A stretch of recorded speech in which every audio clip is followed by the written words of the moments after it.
नित्शे की पुस्तक beyond good and evil को उनके दर्शन का हथौड़ा कहा जाता है। यह पुस्तक किसी कहानी की तरह नहीं बल्कि 296 छोटे छोटे अनुच्छेदों में लिखी गई है। नित्शे का मुख्य तर्क यह है कि जिसे हम सत्य या नैतिकता समझते हैं वह असल में समाज और इतिहास द्वारा थोपी गई पुरानी सोच है। आइए इसे गहराई से समझते हैं। पुराने दार्शनिकों की आलोचना।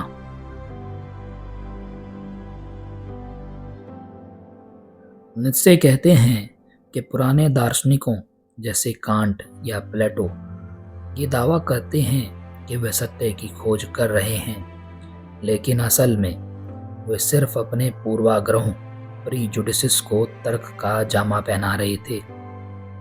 सत्य क्या है? नित्शे के अनुसार सत्य स्थिर नहीं है। हर दार्शनिक अपनी निजी इच्छा और दुनिया को देखने के अपने नजरिए को सत्य घोषित कर देता है। पर्सपेक्टिविज्म नजरिया। नित्शे कहते हैं कोई तथ्य नहीं होते, केवल व्याख्याएं होती हैं, यानी दुनिया को देखने का कोई एक सही तरीका नहीं है। दूसरी बात, विल टू पावर, शक्ति की इच्छा। यह इस किताब का सबसे महत्वपूर्ण हिस्सा है। नित्शे के अनुसार दुनिया की हर चीज के पीछे की असली प्रेरणा विल टू पावर है। डार्विन ने कहा था कि जीव जिंदा रहने के लिए संघर्ष विल टू सर्वाइव करते हैं। नित्शे इसे गलत बताते हैं। वे कहते हैं कि जीव सिर्फ जिंदा नहीं रहना चाहता, वह अपनी शक्ति का विस्तार करना चाहता है, हावी होना चाहता है और कुछ नया रचना चाहता है। नित्शे का तर्क है कि दया, परोपकार और प्रेम भी असल में शक्ति प्रदर्शन के ही सूक्ष्म रूप हैं। दो प्रकार की नैतिकता, मास्टर वर्सेस स्लेव मोरालिटी। नित्शे इतिहास में पीछे जाकर देखते हैं कि अच्छे और बुरे शब्द कहां से आए। जैसे मूल स्रोत, ताकतवर, महान और योद्धा वर्ग। यह स्वामी नैतिकता, मास्टर मोरालिटी। स्लेव मोरालिटी क्या है? कमजोर, सताए हुए और पीड़ित लोग। उसी प्रकार परिभाषा मास्टर मोरालिटी के लोगों की, जो गौरवशाली और शक्तिशाली हैं वह अच्छा है, जो डरपोक है वो बुरा है। दास नैतिकता, जो हमें नुकसान पहुंचाए वह दुष्ट है, एविल है, जो विनम्र और बेचारा है वह अच्छा है।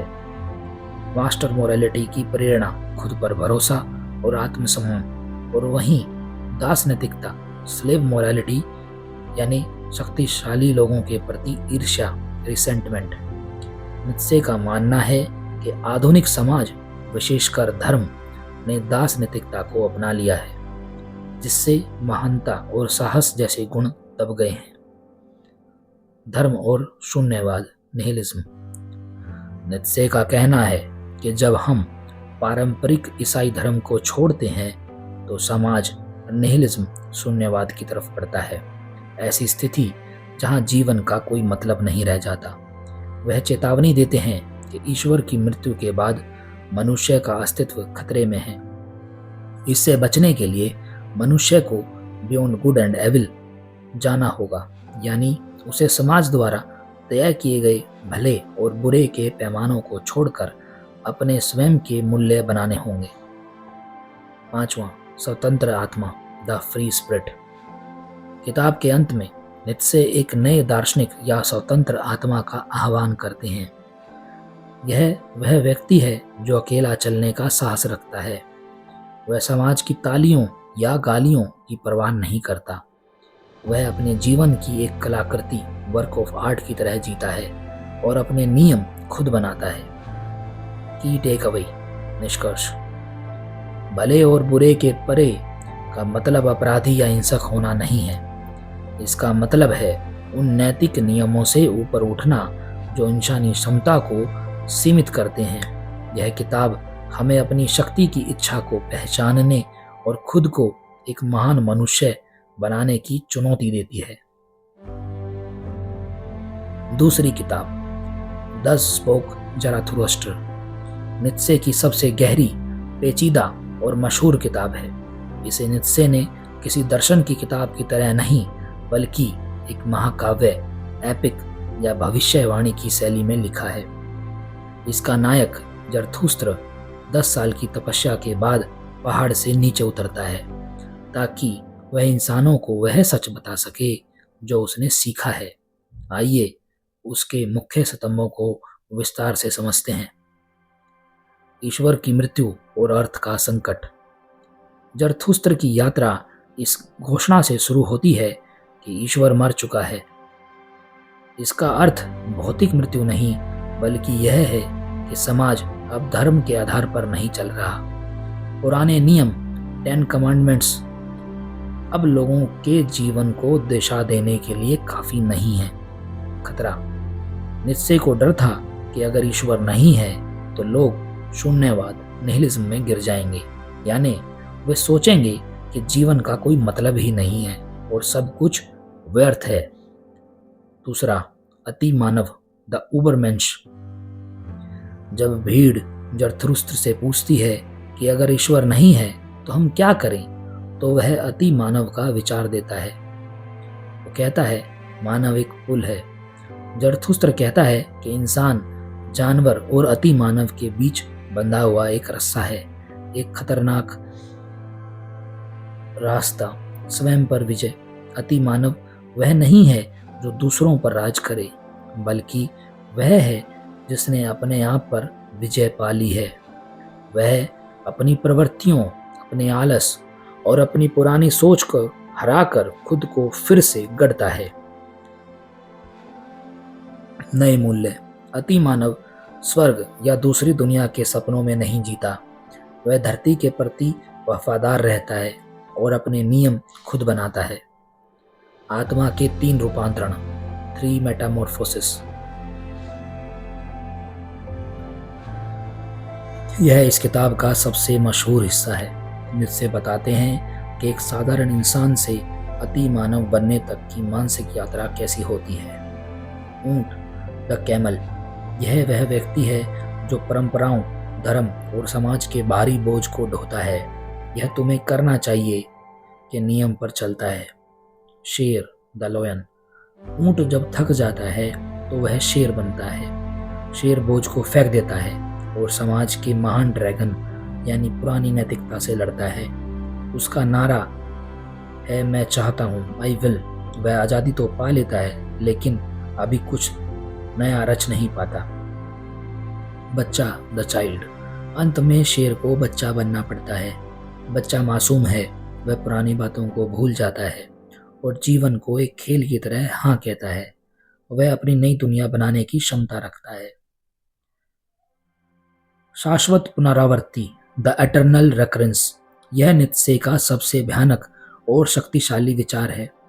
ज़रथुस्त्र कल्पना करता है, अगर एक राक्षस आपके पास आए और कहे कि आपको अपना यह जीवन, हर दुख, हर खुशी, हर पल, अनंत काल तक बार बार ठीक वैसे ही जीना पड़ेगा, तो आप क्या करेंगे?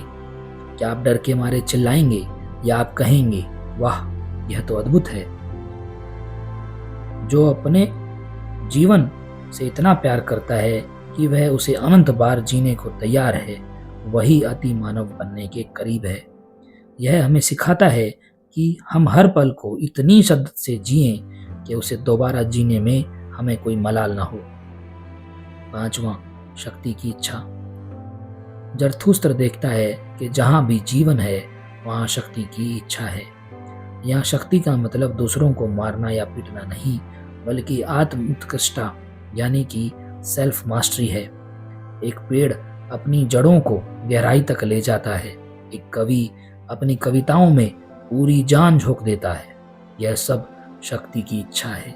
नीत्शे कहते हैं कि हमें अपनी इस ऊर्जा को दबाना नहीं चाहिए, जैसा कि कुछ धर्म सिखाते हैं, बल्कि इसे रचनात्मक कार्यों में लगाना चाहिए। The core message. नीत्शे का ज़रथुस्त्र हमें यह संदेश देता है कि अपने आप को पहचानो, भीड़ का हिस्सा मत बनो और अपने जीवन के अर्थ की जिम्मेदारी खुद लो।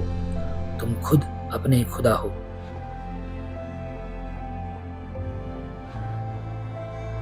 तीसरी किताब on the genealogy of morals, नैतिकता की वंशावली। यह किताब उनकी सबसे व्यवस्थित और प्रभावशाली किताबों में से एक है। इसमें नीत्शे एक इतिहासकार की तरह जांच करते हैं कि हमारी दया, बुराई और अपराध बोध यानी गिल्ट जैसी धारणाएं असल में शुरू कहाँ से हुई। नीत्शे का कहना है कि हमारी नैतिकता कोई ईश्वरीय देन नहीं है, बल्कि यह ताकत और नफरत के खेल से पैदा हुई है। इस किताब को उन्होंने 3 निबंधों यानी एसेज में बांटा है। पहला निबंध अच्छा और बुरा बनाम भला और बुरा, यानी master morality versus slave morality. Nietzsche प्राचीन काल जैसे रोमन या ग्रीक सभ्यता का उदाहरण देते हैं। मास्टर मोरालिटी, पुराने समय में जो लोग ताकतवर, योद्धा और कुलीन थे, उन्होंने अच्छे यानी कि गुड की परिभाषा खुद से तय की। उनके लिए अच्छा मतलब ताकतवर, निडर, सुंदर और सुखी। जो कमजोर या डरपोक थे, उन्हें उन्होंने सिर्फ बुरा यानी बैड या तुच्छ कहा, नफरत के काबिल नहीं। स्लेव मोरालिटी, जो लोग गुलाम थे या कमजोर थे, वे ताकतवर लोगों से बदला नहीं ले सकते थे, इसलिए उन्होंने मानसिक बदला लिया। उन्होंने स्वामी की ताकत को दुष्ट या एविल घोषित कर दिया और अपनी कमजोरी को भलाई या गुडनेस का नाम दे दिया। यानी डरपोक होना विनम्रता बन गया, बदला ना ले पाना क्षमा बन गया और गरीब होना ईश्वर का प्रिय होना बन गया। दूसरा निबंध अपराध बोध और बुरा अंतर्मन, guilt and bad conscience.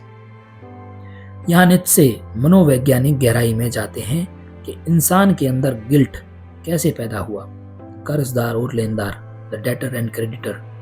Nietzsche कहते हैं गिल्ट शब्द जर्मन शब्द शूल्ड से आया है, जिसका मतलब कर्ज या डेट भी होता है। प्राचीन समय में अगर कोई कर्ज नहीं चुका पाता था तो लेनदार को हक होता था कि वह कर्जदार को शारीरिक सजा दे या उसे तड़पाए। आनंद तड़पाने में था।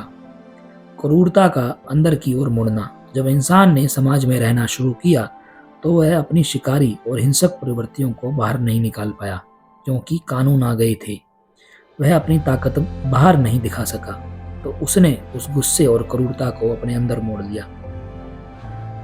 यही बुरा अंतर्मन बैड कंसाइंस बना। हम खुद को कोसने लगे, खुद को पापी समझने लगे। धर्म ने इस गिल्ट को और बढ़ाया ताकि इंसान हमेशा खुद को ईश्वर का कर्जदार समझे। तीसरा